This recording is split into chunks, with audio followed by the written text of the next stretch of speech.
your metaphysical needs here, located for your convenience. We have everything from crystal grids to palm reading cards, different types of different salts for whatever application you need.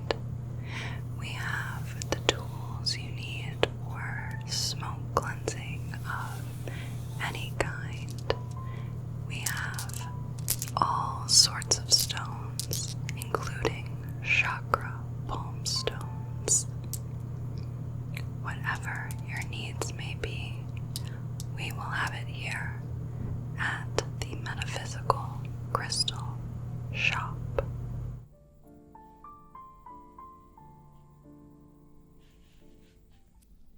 Hello.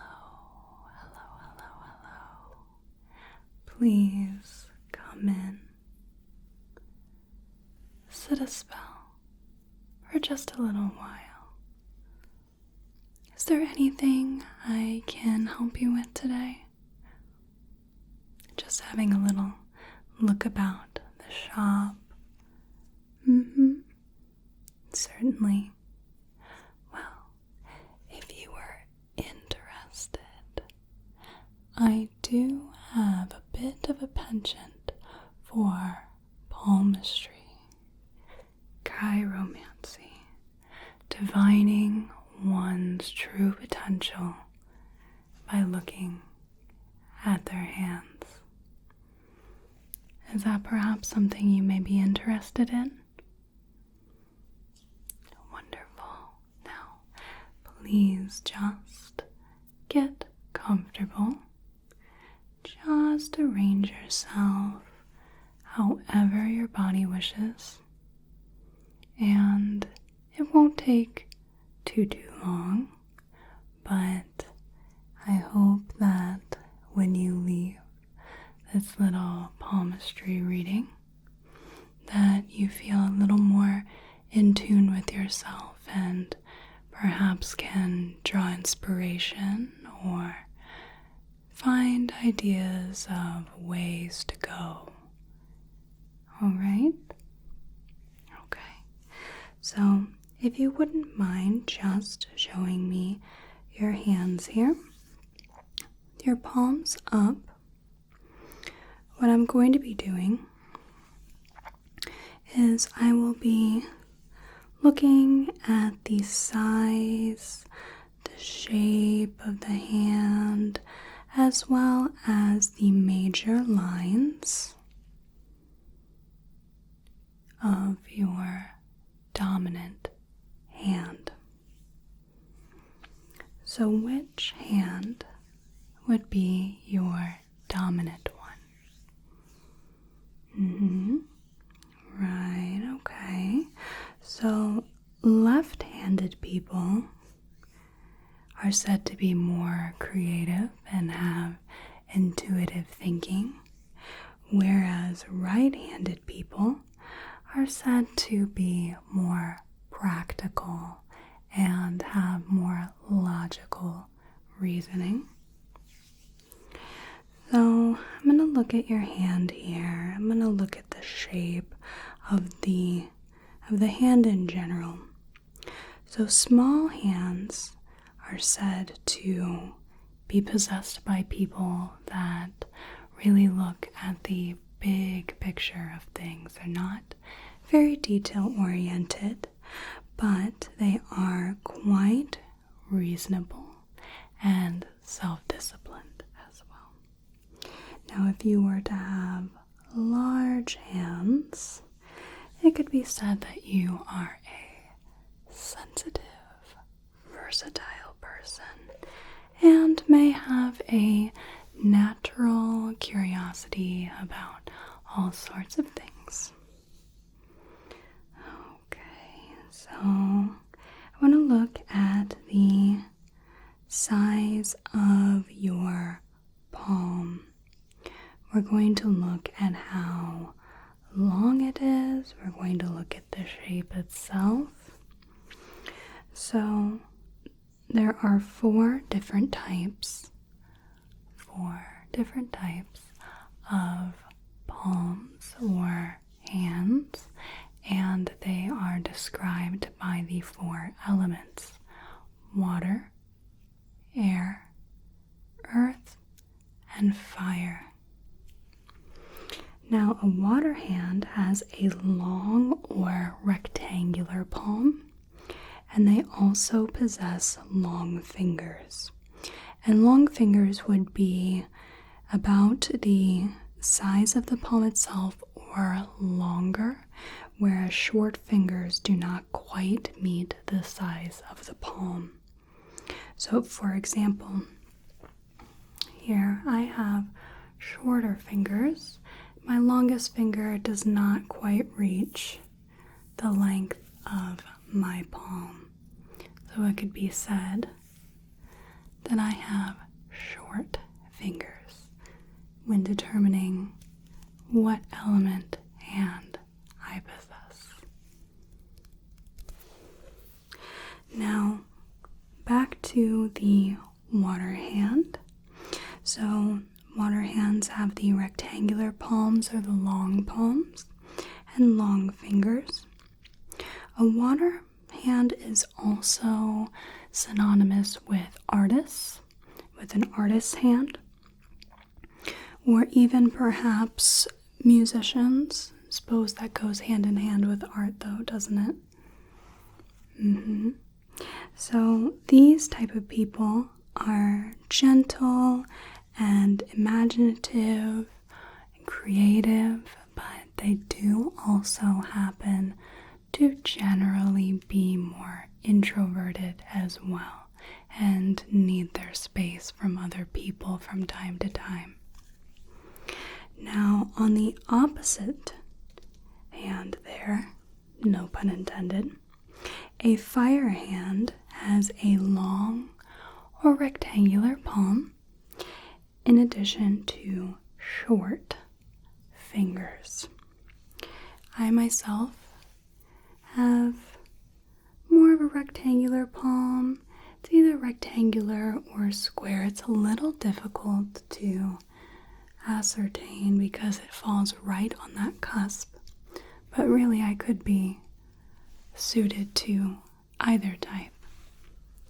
So with the fire hand, these people, like fire, are said to be more dynamic and passionate, and they're drawn to more passionate or fast-paced work. They also tend to be quite adventurous, as well as quite gregarious as well. So very, very lively people. Now, an air hand would have a short or a square palm and long fingers. These people are said to be practical and sociable and logical and intuitive. And earth hands have a square or short palm and short fingers. And these people, like the element suggests, tend to be down to earth.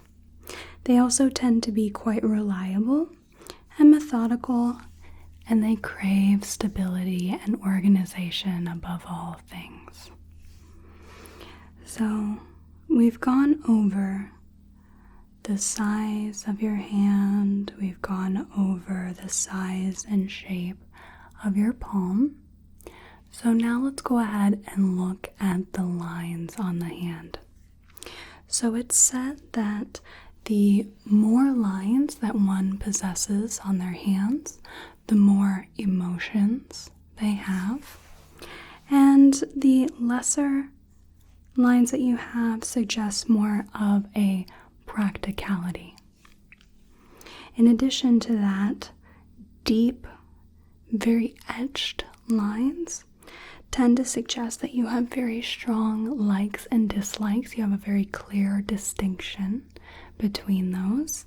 And if they're more fine, that suggests more creativity.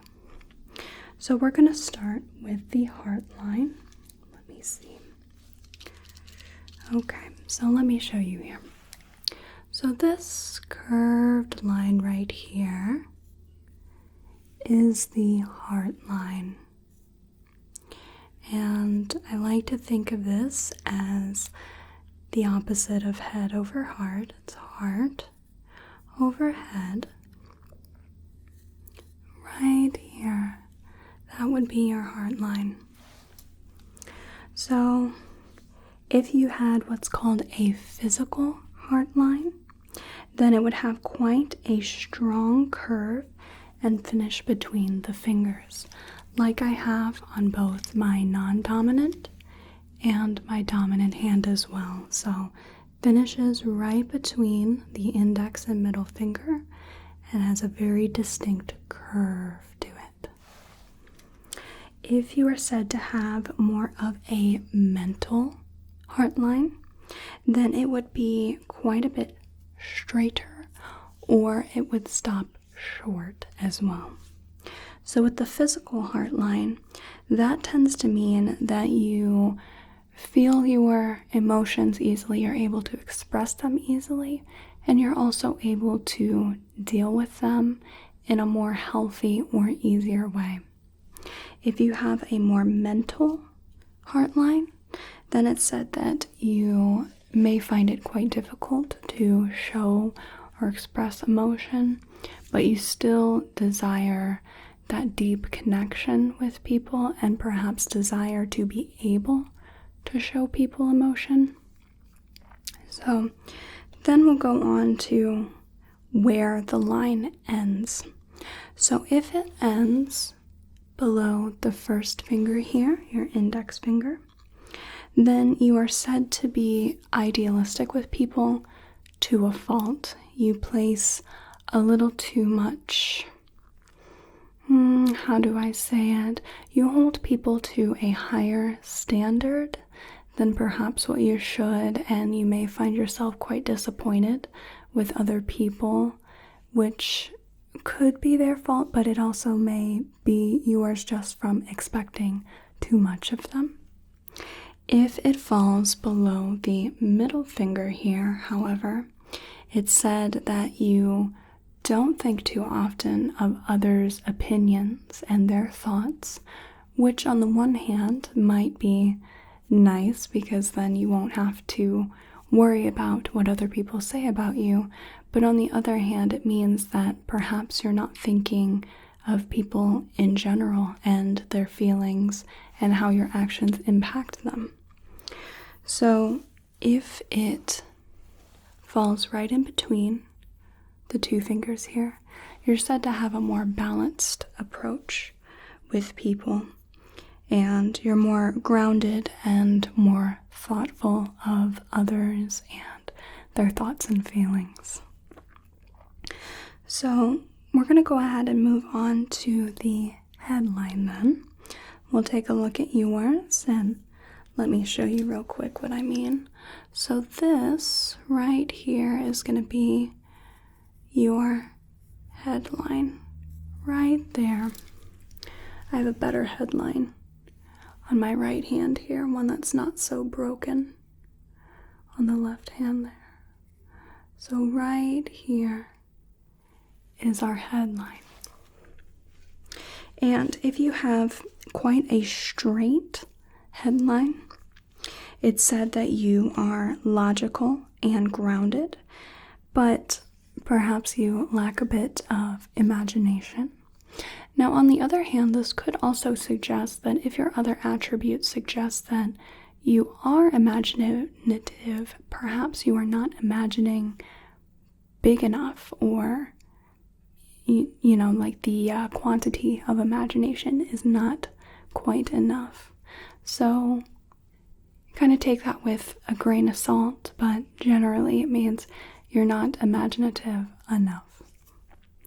Now, if it curves downwards, this is said to be a sign that you are quite imaginative, that you are creative, and you may be quite busy-minded, and your head is always occupied with different ideas and different things that are going on.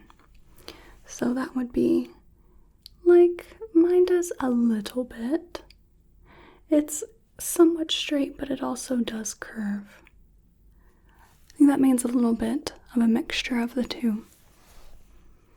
Now, if there is a fork at the end, this is called a writer's fork. So let me show you here. So on this headline, there's this big fork right here. That's called a writer's fork right there. And this means that you are a versatile, curious, and inventive person. You have a writer's mind. If there is a bend at the end, so if you were to have this curve downward and then come back up a bit or straighten out, this means that you are quite a materialistic person. So you may want to think more about the people and experiences in the present right now rather than things and acquiring those things. So next we're going to move on to the lifeline. This line is around the thumb here. This one curves all the way around here. Now, contrary to popular belief, your lifeline does not determine how long of a life you will live, and I wouldn't listen to anybody who claims that they can determine how long you'll live based on your lifeline. What it more means is your attitude towards life and your vitality. So if you have quite a wide, sweeping lifeline, let me show you here. Mine is quite broken, but you can see that either it comes here, but it also looks like it comes here. So this very large, swept line right here. Right there, okay? So that would mean that you are an adventurous kind of person, and you are quite helpful, especially to those in need. If your lifeline tends to stay real close to the thumb, it tends to hug the thumb, if you will, then that would mean that you perhaps have a bit more of a timid personality, and you're more of a mental rather than physical sort of person. So you enjoy more things like the simpler things inside rather than going out on all sorts of big adventures outside, right? So if your headline touches the lifeline, which mine does on both hands, so right here, they both have the same start, this means that you are a more cautious person. And if there is a gap between the two, it could say that you may be an independent or impulsive sort of person. Now, your fate line may or may not exist. I'll have to take a look, but not everyone has a fate line. So mine, I can show you. I don't have one on the left hand, but on the right hand, I have one right here, and there's a little one that runs parallel right there as well. Right there. So the fate line, if it is quite clear and straight, it suggests a contentment with life and all it has to offer for you. If it's quite broken or faded, then you may have quite a desire for money or fame or recognition. And lastly, we have the affection lines. These are also called relationship or marriage lines, but I prefer to call them affection lines, and they don't necessarily have to do with just romantic relationships. They can also somewhat correlate with relationships in general, such as friendships. So if one were to have these affection lines, and not everyone does, they would be on the side of your hand here. So if I scrunch my hand a bit, you can see there's 3 lines right there, right under the base of the pinky. 1, 2, 3, right there. And on the other side, I have 1, 2, right there. So if these affection lines are quite deeply etched into the skin, this means that you have strong, lasting relationships. But if they're more broken or chained, it could mean that you are quite cautious in relationships and perhaps even slow to trust, and you may also be quite self-critical as well. So that about wraps it up for your little quick and easy palm reading. Was there anything that perhaps you found quite interesting or surprising? Yeah, there's quite a bit of things, even if we were to take the palmistry with a grain of salt and not put too much stock into it. It is quite fun to do, and it may also suggest things that perhaps we were not aware of or that we hadn't thought of before, but now may have a new eye or a new light shown onto it. So, for example, perhaps I had told you that you have your hand suggests that you're not quite imaginative enough, but you have more than the capacity for it. That may lead you to ponder what that means and may lead you to think some more and think some more. And before you know it, you're imagining much bigger and better things.